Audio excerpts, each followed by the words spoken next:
Halo semua, kembali lagi dengan saya Dias Ariandi di acara podcast Malamnya Malam. Jadi, pada podcast kali ini saya akan membahas tentang film yang lagi kontroversi, teman-teman. Pasti teman-teman juga sudah pernah nonton atau mendengar tentang film ini. Judulnya itu Vina. Sebelumnya teman-teman, untuk menemani saya di sini, saya akan mengundang teman saya yang sudah menonton film Vina ini. Langsung saya panggilkan Ahmad Ardiman. Baik, di sini sudah ada Bro Kemal, boleh diperkenalkan dulu? Halo semuanya, nama saya Ahmad Ardiman. Saya seorang mahasiswa Ilmu Komunikasi FISIP Untar. Oke, jadi Kemal sudah menonton ya film Vina ini. Tanggapan dari film ini bagaimana? Tanggapan saya sebenarnya saya disclaimer dulu sebagai orang awam yang belum terlalu paham soal film.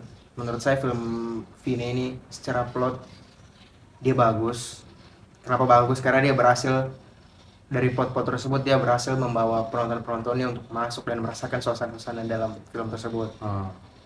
Oke, jadi begitu ya film Vina. Menurut Kemal ini recommended tidak filmnya untuk di tonton? Sorry to say, tidak. Oh, tidak. Oke. Jadi teman-teman juga saya baca-baca di artikel itu film ini menuai kontroversi dari netizen. Nah, Sorry Bung Is. Itu menurut saya teman-teman, tapi kalau teman-teman mau nonton silakan. oh iya Itu betul. menurut saya. Pendapat dari Kemal.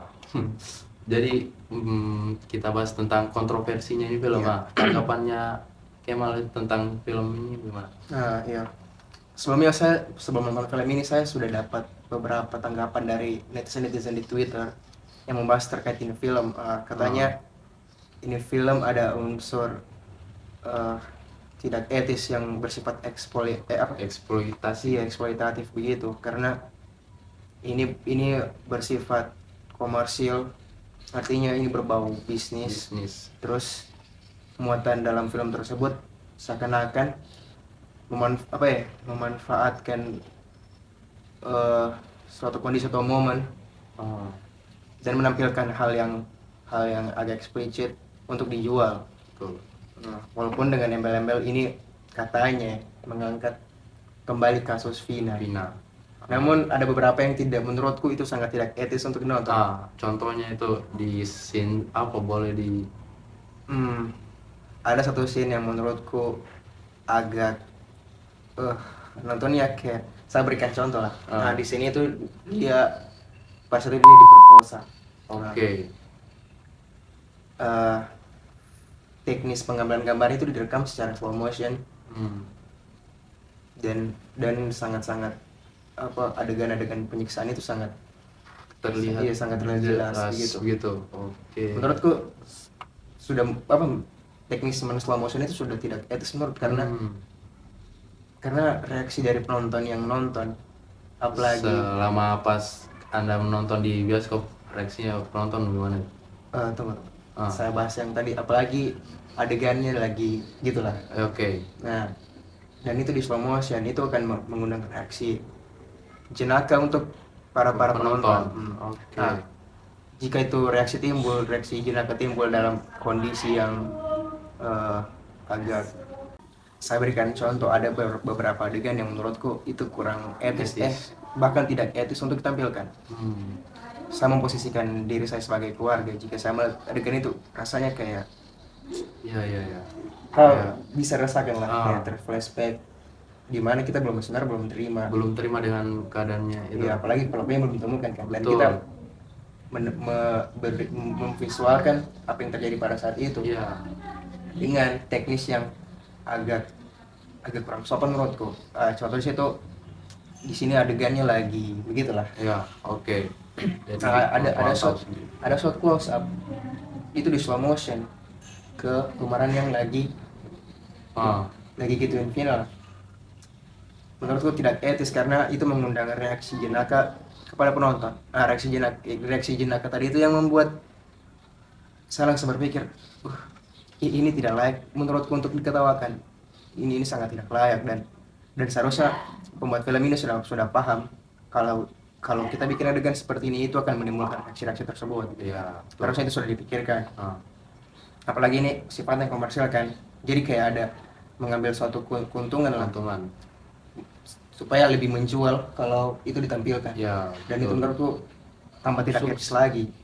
Tapi sukses tidak itu dia dengan Justru itu yang membuat sukses. dengan dia menampilkan scene-scene yang tadi itu. Sebenarnya bukan cuma soal scene-scene itunya, Tapi karena yang seperti tadi, ini kasus Vina kan pernah sempat viral kan. ya, Dia angkat film tersebut supaya naik lagi kasusnya. Ya itu membuat penonton, oh kita nonton iya, kita nonton sama kayak ini film kayak Vina karena sebelumnya juga. kita nonton film Vina supaya kita bisa tahu Bagaimana bagaimana Vina ini dia kejadian aslinya kejadian begitu. asli di tempat. Betul. Sekarang kalau tidak salah penontonnya itu sudah tembus 3 juta atau masih 2 juta lebih kalau tidak salah. Ya, lumayan ya. Jadi teman-teman itu menurut pendapatnya Ya, sorry. Kemal Itu saja menurut teman-teman. pendapat saya sebagai Hmm. penonton awam. Maaf ya kalau salah. Tapi Jadi- silakan teman-teman jika menonton silakan, saya tidak melarang. Cuman kalau ditanya merekomendasikan itu film menonton atau tidak, saya Tidak. saya tidak. Tidak. Oke, gara-gara itu ada unsur tidak etisnya ya, dan juga kontroversi. Iya. Menurut saya. Menurut Kemal, teman-teman. Nah, tapi itu film bagus. Bagus. Secara plot teknis berhasil. Berhasil. Oke. Itu saja sih menurut saya. Kesimpulannya menurut saya kita sebagai pembuat dan penonton film harusnya itu lebih cerdas dan lebih peka lah Diperhatikan lagi. terhadap kondisi sosial, norma etika budaya. Menurut saya itu hal terpenting pertama sebelum kita membuat film. Itu tadi diskusi dengan Bro Kemal tentang film Vina ini teman-teman. Jadi pada podcast Malamnya Malam, terima kasih teman-teman yang sudah menonton dan melihat video ini. Ucapkan terima kasih juga kepada Bro Kemal yang sudah hadir pada malam ini yang mau diwawancara. Oke. Sama minta maaf juga untuk kesalahan kata apabila tidak mengenakan. Betul, saya juga minta maaf kalau ada salah kata. Udah kita Indonesia biasa kan. Betul. Tidak luput dari kesalahan. Mohon maaf. Ini cuma berbagai opini saya tentang film. Menurut saya gitu saja sih.